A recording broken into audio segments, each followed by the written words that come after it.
Welcome to day 8. I'm about 32,000 steps in. I got an early morning walk-in this morning from 4 to 7, so that kind of set me up, and then I got a bunch of work done. I just dropped my daughter off at horse riding lessons here in Spain, and I tend to go for a walk in the hills while she's getting ready and then go watch her later. About 20 years ago, I found myself in Hong Kong. I found myself leaving a long-term relationship. I found myself leaving the city. I found myself leaving Asia. I had been there over 10 years. And I was leaving a job as well. I was going through a lot of different changes. And one of the things I wanted to do was get fit way back then. And I thought I would do a triathlon. And so I started to study swimming and biking and running. And I was fascinated by these runners who could just run effortlessly for miles and miles. The Kenyans and the Ethiopians.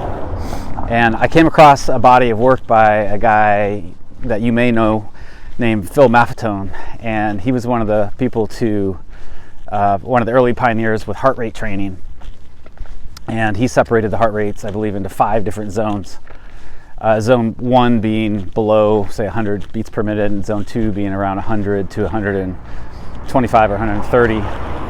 And what he found was if you trained in zone 2, that over time your resting heart rate would go down, and also your performance would go up. So where your heart rate might be 150, if you're running a 10-minute mile, you could have a 150 heart rate running faster in, say, a 9-minute mile or an 8-minute mile or a 7-minute mile. And he found that 80% of your training should be in zone 2. Now, what's interesting about zone 2 is that when I started to look at training in zone 2, I found that it was like a shuffle. It was like, this is zone 2 for me. And so my running joke is if I'm doing a zone 2 training now, what happens is, grandmas are passing me and kids on big wheels are passing me. It's really slow. And if it's kind of unnatural to do zone 2. It's more natural either to walk or to do zone 3 or 4, which is more of a jog and a run. So the key with zone 2, though, is if you stay in that zone, then you don't build up lactate acids. It's almost like the chemistry in your body changes as soon as you go from zone 2 to 3. It's almost like water isn't boiling, then it's boiling. And as that happens, lactate acid builds up in your legs, and then you can run. You get tired faster, and then your recovery, you're sore. And so by staying in zone 2, you can go really long distances, and the next day you can go long distances. And so on August 8th, I did 100,000 steps, and I had a heart rate monitor that was hooked up to my Garmin, and I kept my heart rate around 120, 125 or lower. When I was walking, it would kick down to 100. And after 13 hours of walking, I did 101,000 steps that day. My legs were perfectly fine. So this is a zone 2 training. And so as I do my million step challenge this month, I'm going to stay in zone 2, because if I go over that, if I get the urge to jog, which it comes often sometimes, you want to go faster. You see people passing you, I'm competitive.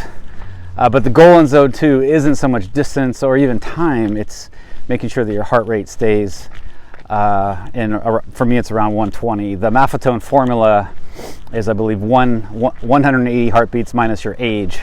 So I'm 52. So that technically my heart rate would be 118, and I wouldn't want to go over that. But there's kind of a band, and then I've been working out for a while, or running for a while. Now, I started doing some zone 2 training maybe 2 years ago, and when I started, my resting heart rate at night was about 55 to 60. And after a while, my resting heart rate went down to 39.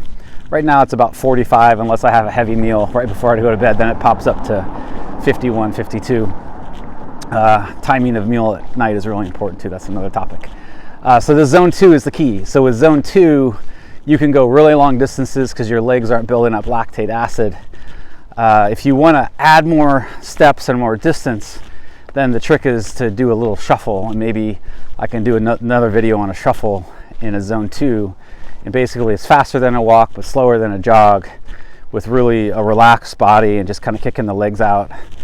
I probably average 6,500 steps if I'm just walking, going a little bit slower now because I'm holding this camera. If I were to do a shuffle, that might pop up to 8,500, maybe even 9,000. So I could get more steps in at the same time and not build up lactate acid. So if I'm really trying to maximize steps and I don't have a lot of time, I might flip into a little bit of a shuffle, or if I need to get home for some reason. So that's the magic of Zone 2. You could look on YouTube now, and there's all kinds of videos about Zone 2. When I had discovered Maffetone, I think it was in 2002, YouTube didn't exist. Border still existed, and Barnes and Nobles, those still existed. So I think I had one of the copies of his books, and he had written some articles at the time on the web. So there's a lot more advanced study on it now. Check it out. Just type in Zone 2 training or hybrid athlete into YouTube. You'll get a ton of amazing videos about Zone 2 training and how that lowers your heart rate.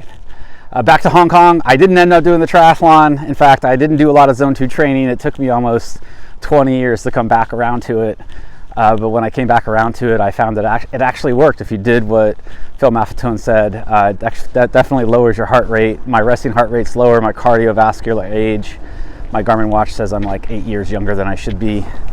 And maybe at some point I'll do a faster race, but right now the distance is more important to me. And it's working really well inside the million step challenge. All right, day 8, still got some more steps to get done today, and I'll see you tomorrow. Tomorrow I'm gonna do a video and talk about the marathon monks. Bye for now.